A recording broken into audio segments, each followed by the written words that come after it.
Ça y est, la CRX fonctionne enfin, elle a des freins, tout marche, tout fonctionne, elle démarre, elle est prête à rouler. Et avant de faire le petit roulage que je vous ai promis, je me suis dit qu'il fallait vraiment la nettoyer parce qu'elle est très sale, très abîmée.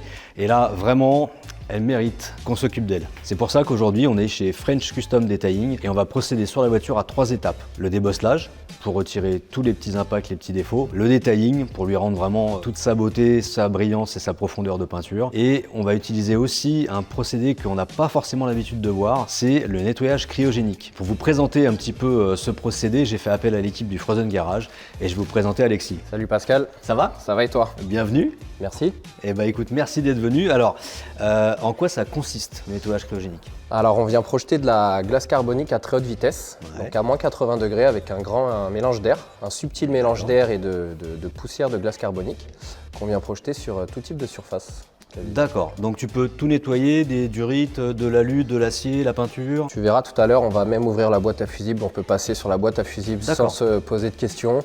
On passe sur les durites, sur les sealants blocs, vraiment on peut aller sur tout type de surface. D'accord, donc pas de cache, pas de démontage, c'est instantané. Pas de démontage, les seuls démontages qu'on fait c'est pour accéder à des détails qui sont sous, souvent les boîtes à air ou des fonds plats quand on fait des châssis. D'accord, pour aller plus en profondeur. C'est ça. Ouais, bah moi en fait j'ai vu de la vidéo là-dessus et c'est vraiment un procédé qui m'intéresse et j'aimerais bien voir vraiment cet effet incroyable du nettoyage, donc on peut attaquer? On va lever le capot et c'est parti. Eh bah alors on y va. Alors voilà, qu'est-ce que la cryogénie peut faire pour nous? Bah c'est simple, à partir du moment où on ouvre un capot, on peut passer de gauche à droite, de haut en bas, sans trop se poser de questions, sauf sur le réglage de notre machine, puisque tu vas avoir des différences de matière. Déjà les étiquettes, on va les protéger. Ouais. Tout ce qui est électrique, plastique, durite, métal, on peut passer sans se poser de questions. D'accord. Certaines étiquettes sont même très bien collées. Un exemple concret, sur les Renault 5 par exemple, on a des étiquettes qui sont très bien collées, on peut passer dessus, les nettoyer. Des fois elles sont pleines de graisse et on les remet comme à leur premier jour. Et à contrario, tu vas avoir des étiquettes très fragiles qui vont avoir un film protecteur et si on passe dessus, on va l'endommager. Vu le pédigré de la voiture, on va bien toutes les protéger pour conserver le maximum d'éléments d'origine. Et en pression, ça travaille à combien? En pression, on va travailler de 1 bar 4 jusqu'à 7 bars. Ah ouais. Oui, donc oui, ça débite quand même un peu. Ça peut débiter très fort. On sait enlever l'encre d'une carte de visite sans la percer et on sait déblacksonner des châssis. T'as un panel super. On a la machine la plus polyvalente du marché, donc on a un D'accord. panel d'action très large, c'est ce qui nous permet d'être très polyvalent en fait et de répondre à tout type de demande. D'accord, donc là on peut attaquer, on fait quelque chose avant, on fait quoi? On va enlever donc l'étiquette qui est là afin de la protéger. Ouais. On va protéger, tu vois, ce genre de petites durites Où il y a de la mousse qui dessus, sont très fragiles, ok. qui ont de la mousse de protection, pas la durite en elle-même, mais la mousse de protection autour, on va la protéger aussi, parce que c'est des choses qui sont très délicates, surtout quand elles ont de nombreuses années. Ouais. Et puis toutes les étiquettes d'origine, on va les protéger aussi. Ouais. Bah, surtout que je te rappelle pas le caractère exceptionnel de la voiture et son kilométrage. C'est Donc inutile. Ça va être un vrai boulot de chirurgien. là on va devoir être dans le détail et précis. Exactement. Bon, bah écoute, il n'y a plus qu'à, on y va? C'est parti.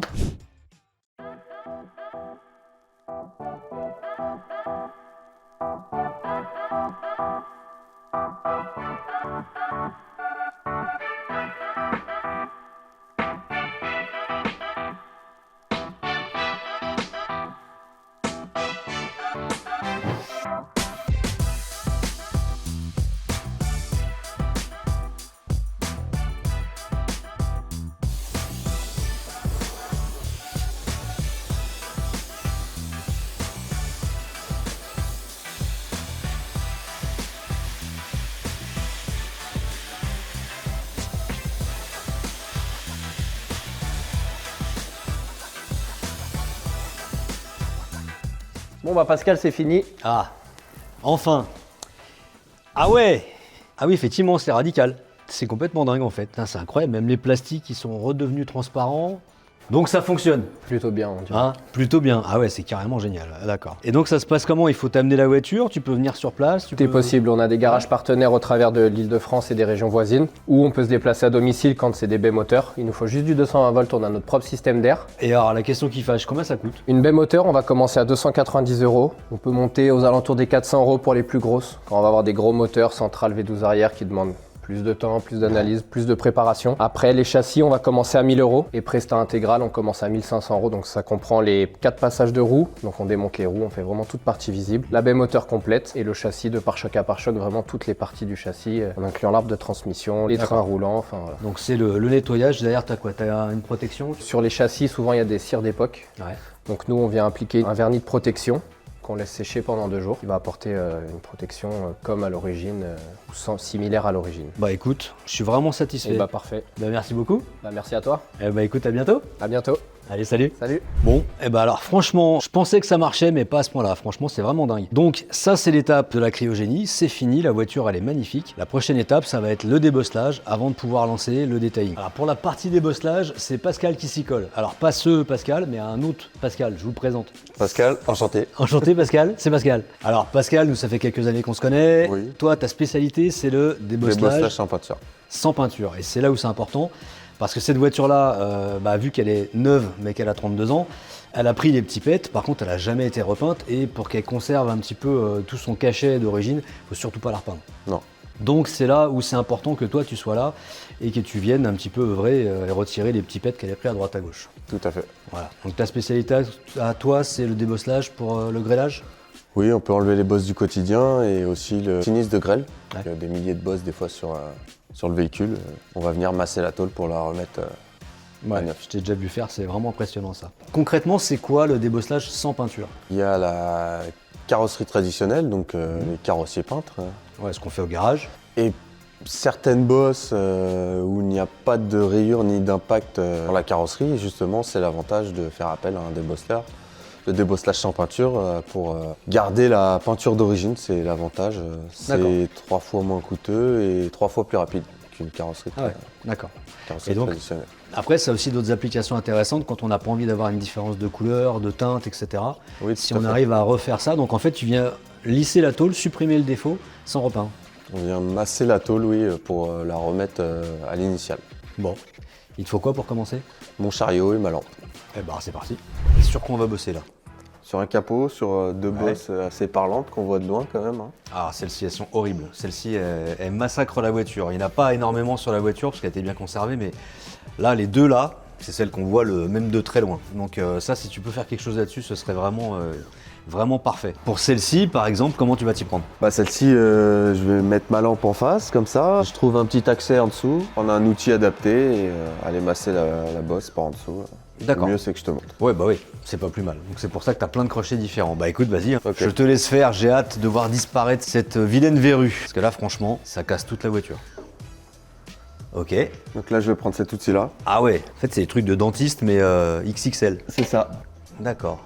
Ouais, donc on voit bien La tôle bouger. la tôle qui bouge. Ça redescend même l'arête. Et en moyenne, il faut combien de temps pour une bosse? Ça dépend de la taille. 2 minutes, 10 minutes.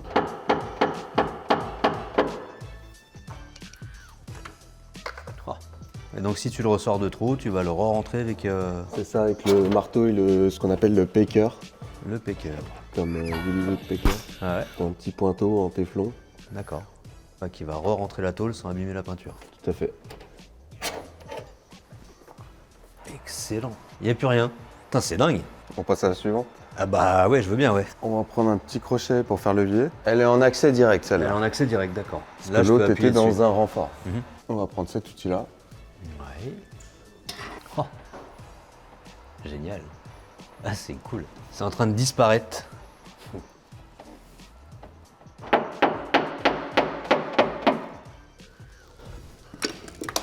Putain, on sait plus où c'est.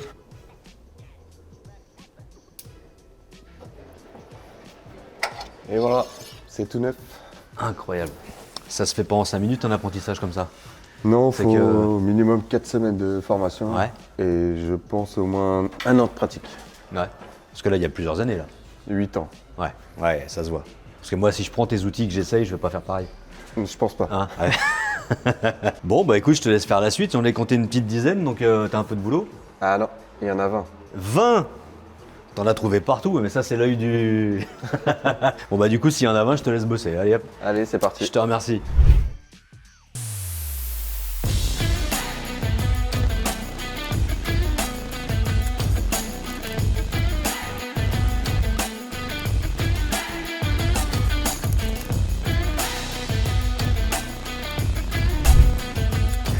Bon, bah voilà, bah y a plus une bosse. Maintenant, on va pouvoir passer au detailing. Et pour ça, je vais appeler Joss, le meilleur. À ce qui paraît. Salut Joss. Salut Pascal, Ça ça va va bien? Ouais, super. Bon, alors ici, finalement, on est chez toi. On est chez moi ici, c'est ça, Voilà. tout à fait. Donc, French Custom Detailing. Exactement. On est à Mareuil-les-Maux. Ouais, dans le 77, à côté de Disney. Alors, concrètement, le detailing, c'est quoi? Le detailing, en gros, on va venir sublimer n'importe quelle pièce qu'on va toucher, en commençant par bien la nettoyer, toute une étape de préparation. Le detailing, c'est vraiment aller là où les gens ne vont pas. C'est pour ça que ça s'appelle le detailing. On va vraiment dans le détail et prendre le temps et même nécessairement des fois des dizaines d'heures sur un seul élément pour arriver au résultat qui nous plaît. C'est ce qui se passe après le lavage, concrètement. Exactement, toute On une s'arrête au batterie lavage. de pré-lavage, lavage, décontamination pour arriver à un support propre, neutre afin d'être travaillé correctement avec des polish, différents pads, polisseuses, enfin tout un arsenal, on va dire, d'équipements D'équipement et de matériel. suivant ce qu'on a à faire. Moi, j'entends souvent le detailing, c'est un peu de la flûte. Ah ouais. C'est du vite fait, ça va revenir, ça va ressortir. Bah en fait c'est vrai et faux ce que tu dis, c'est que souvent les gens utilisent des polishes à base de silicone et le silicone en fait vient masquer temporairement les défauts. C'est pour ça qu'on peut entendre que ça sert à rien et que ça revient, parce qu'une fois qu'on a viré le silicone au lavage, les défauts ils réapparaissent. Maintenant nous on travaille exclusivement avec des produits sans huile, sans silicone, qui ne masquent pas. Nous on corrige les défauts quand on les supprime, ils se sont primés et ils reviendront, Ils reviendront pas. si tu la rayes. Maintenant je pense pas que ça sera le cas, donc là on va pouvoir faire quelque chose de très joli sur elle. Qu'est-ce que tu peux faire pour nous sur cette voiture? On va partir sur un petit lustrage, enfin un petit, j'appelle ça comme ça. Mais c'est un lustrage à ma façon, du coup on va supprimer le voile terne, l'effet très palo en fait de la peinture. Une partie des micro-rayures qui sont présentes, des rayures profondes qu'on va atténuer, afin en fait de lui redonner vraiment le lustre d'antan comme si elle sortait de peinture. Alors qu'on ne touche pas au fond de peinture. Ok, bah écoute, je vais te laisser œuvrer. Hein. Allez, je vais te petite montrer ça. démonstration. Là je vais le faire à peu près en 4 fois. Je vais faire cette zone-là, je vais refaire l'autre zone là et ensuite l'autre zone là-haut. Et je sais qu'à peu près en 4 fois, je devrais arriver là où je dois aller.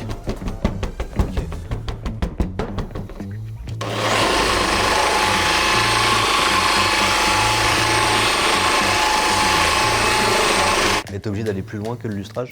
Oui, et on en aura, je pense, là, de toute façon.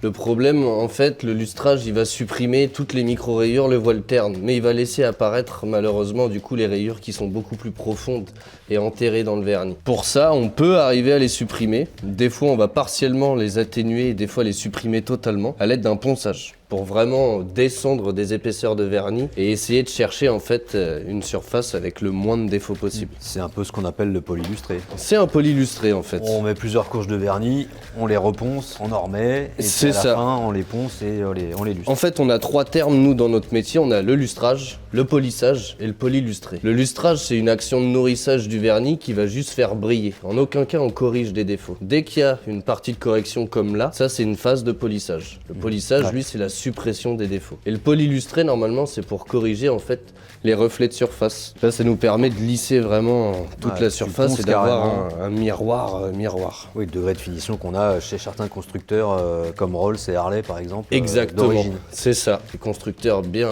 spécifiques parce qu'ils sont Ouais, qui font du haut de gamme et très du peu à faire ça et malheureusement. du produit de luxe, ouais. Oh. Déjà là, c'est... Moi déjà là, je vois la diff quand je fais ça, c'est... On sent qu'il s'amuse, on sent revient bien.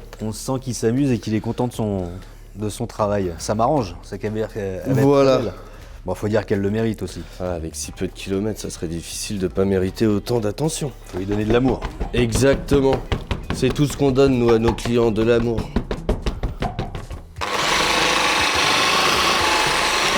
Donc là, par exemple, j'ai pas masqué le phare parce qu'on est sur du verre. Le Oui. verre ne craint strictement à rien. peux On pas ne le peut pas brûler. le griffer, on peut pas l'abîmer, donc il n'y a pas besoin de masquer quoi que ce soit. Ça m'a pas fait du bien de rester sous bâche pendant 30 ans. En fait, elle est bleue. En fait, elle est bleue, ouais, elle est pas blanche du coup, c'est ça. Mais ça, c'est souvent, régulièrement même, les clients, ils redécouvrent en fait la couleur vraiment de leur peinture parce que on la voit jamais à cause du voile terne. Ça y est, t'as fait la moitié? Exactement, je t'ai fait ta moitié pour te montrer à quel point ça sert à rien le detailing du coup.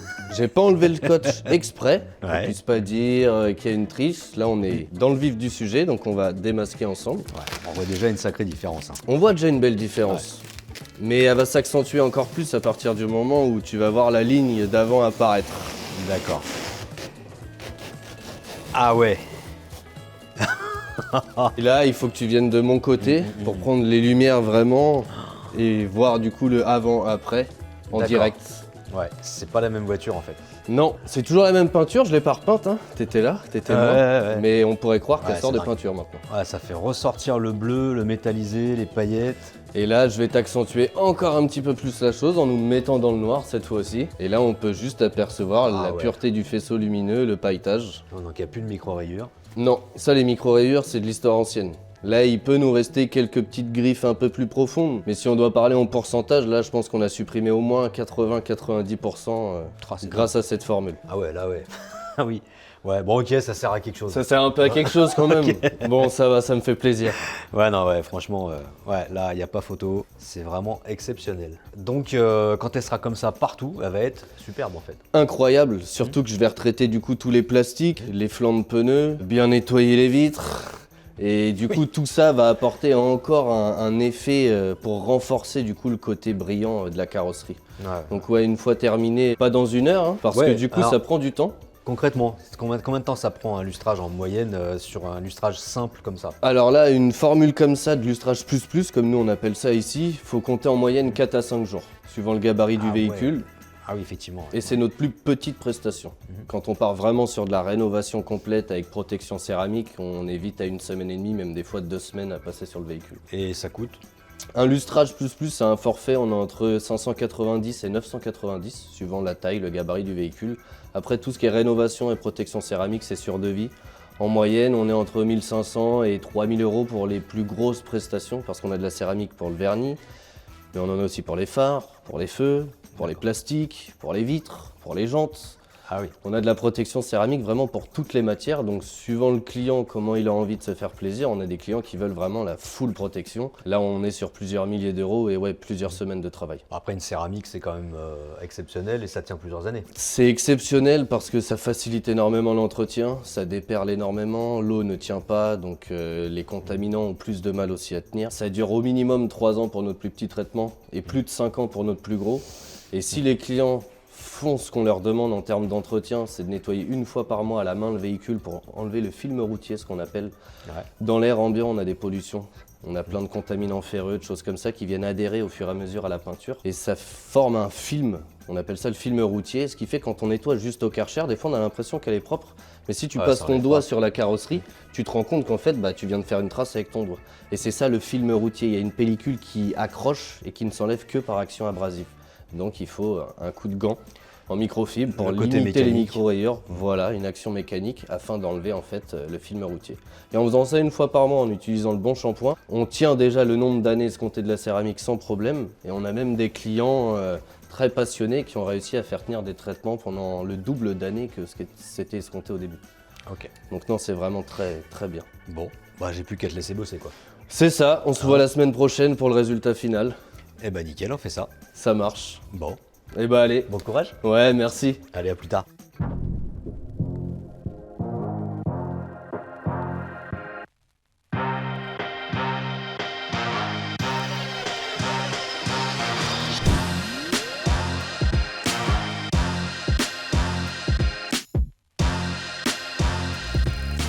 On est de retour à l'atelier et franchement l'équipe de cosmétiques qu'on a dédiée à la voiture a fait un boulot incroyable. Jusque là, on avait une voiture qui avait 1400 km et 32 ans. À partir de maintenant, on a une voiture qui a 1400 km. Elle est dingue, complètement dingue.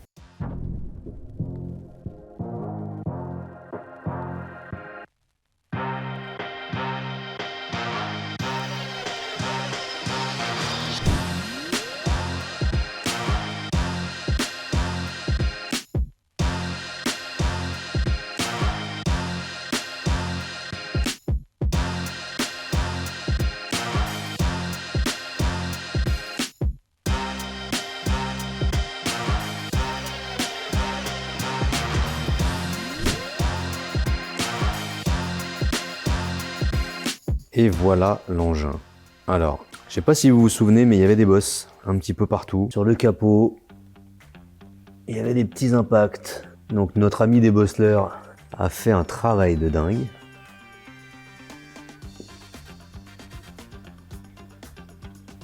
Il a fait toute la voiture, tout le tour. Tous les petits impacts. Là, on fait vraiment, vraiment, vraiment un bond dans le temps. Dans le moindre détail, dans le moindre recoin. La vignette qui est là, c'est pas une repro. C'est pas celle qu'on achète maintenant sur le net, c'est celle d'époque.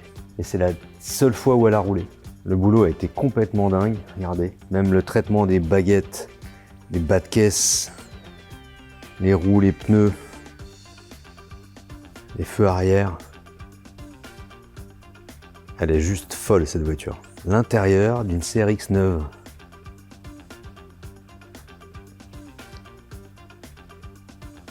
Tout est nickel. Le cuir du volant, il n'a pas une griffe. La moquette, elle est intacte. Les boutons, les interrupteurs, tout est... On va passer de l'autre côté. Je vais vous montrer le compteur. On va la mettre en route. La banquette arrière, qui n'a jamais touché de fesses de sa vie. La plage arrière aussi sur une CRX, les connaisseurs savent que normalement, c'est jamais dans cet état-là. Là, tout est fou. Je vais ouvrir le coffre, les portes, le capot, tout ça, et je vous montre ça en détail. J'ai tout ouvert, et je vous emmène détailler un petit peu tout ça. La baie moteur, elle est plus qu'exceptionnelle. Là, on voit tout le travail de la cryogénie qui remet tout en état. Regardez, on va regarder la pipe d'admission. Sans abîmer. On n'a pas touché la moindre étiquette. Tout est d'origine. Ça abîme rien. Et les marquages sur les phares, Voilà. Donc là, on est sur un boulot incroyable. Donc là, vous pouvez me croire sur parole, c'est pas la dernière fois qu'on voit Frozen Garage faire de la cryogénie pour PN classique parce que le résultat il est complètement fou. Donc là, on est sur une voiture, voilà, sortie de concession. Après, on a le coffre. Et les connaisseurs de CRX vont apprécier. Je vais enlever la plage arrière. Voilà. Tout ce genre de détails qui n'existe plus dans les CRX qu'on connaît. Si on enlève la planche, alors c'est un petit peu mouvementé ce que je fais là, mais voilà. Regardez-moi ça. Est-ce que vous avez déjà vu ça dans le coffre d'une CRX? Normalement, il y a des trous là. Et là, c'est complètement dingue.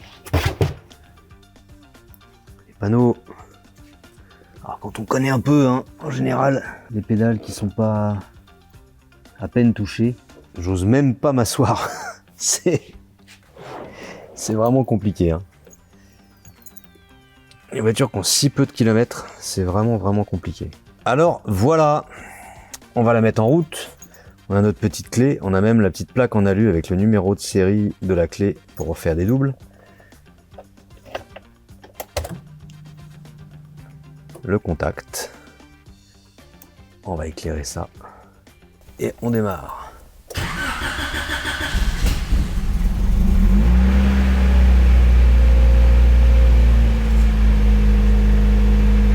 Voilà.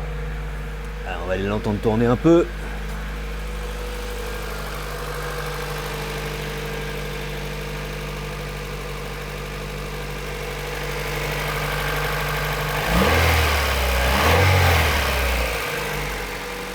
Bon. Et du coup, se pose à moi un gros problème de conscience. Qu'est-ce qu'on va faire avec cette voiture? 1400 km en état plus que concours. Si on roule avec, on risque de l'abîmer. On va lui mettre du kilométrage, donc elle va perdre un petit peu de sa valeur et puis de son côté incroyable. Et puis si on roule pas avec, on en fait quoi? Elle va pas bouger, elle va s'abîmer, forcément, puisqu'on le sait, une voiture qui roule pas, c'est une voiture qui s'abîme. Et puis ça va à l'encontre du programme. c'est écrit dans le titre, automobile, c'est fait pour bouger. Alors qu'est-ce qu'on fait? On la met dans un musée, on la met sous cloche, on fait quoi? Franchement, j'y ai réfléchi, et bah, la solution elle est arrivée toute seule, par un coup de téléphone. Mais alors encore un truc de dingue, incroyable. J'ai eu un appel de Joël. Et Joël, il m'a dit un truc à peu près dans ce goût-là. Il m'a dit j'ai appris que tu avais une CRX en belle condition. Voilà. Hein. Bon, je fais pas bien l'accent polonais, mais voilà, on s'est retrouvé avec ce Joël qui est collectionneur de voitures et notamment de CRX. Il a plein de beaux modèles et il aimerait bien celle-ci dans sa collection. Vous me direz avec cet accent-là où est-ce qu'il habite? Il habite à Dieppe. Voilà, mais pas le Dieppe de Normandie, le Dieppe du Canada. Enfin même en Acadie même, carrément, donc en haut du Canada. Voilà, donc la solution a été trouvée par notre ami Joël. La voiture, elle va partir dans un bel écrin, elle va être mise en valeur, elle va être exposée, elle va rouler de temps en temps et donc elle va faire un heureux. Et par conséquent, nous aussi, on va être très heureux. Voilà. Donc ça, c'est le plus important. La restauration de cette voiture est faite. Elle a été sortie d'un garage, elle a été remise en circulation, elle a retrouvé vie, elle a retrouvé toute sa beauté et elle va faire le bonheur d'un heureux collectionneur. Et ben voilà, la CRX s'en va. Elle part au Canada. Et puis je vous mettrai des vidéos quand elle arrivera là-bas parce qu'elle va dans un beau écrin, elle va être mise en valeur tout comme il faut chez un passionné. Donc la suite après.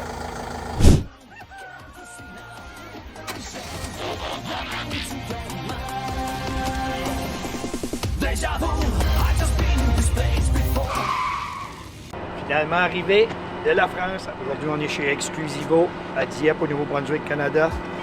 Regardez ce qu'on vient d'avoir.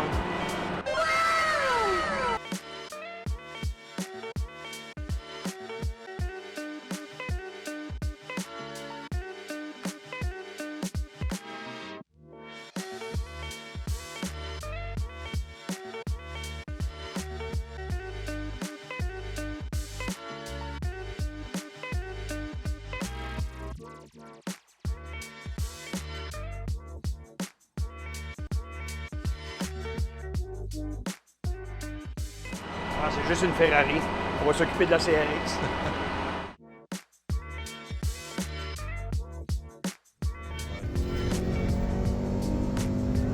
Voilà, ce coup-ci, c'est vraiment la fin de la vidéo.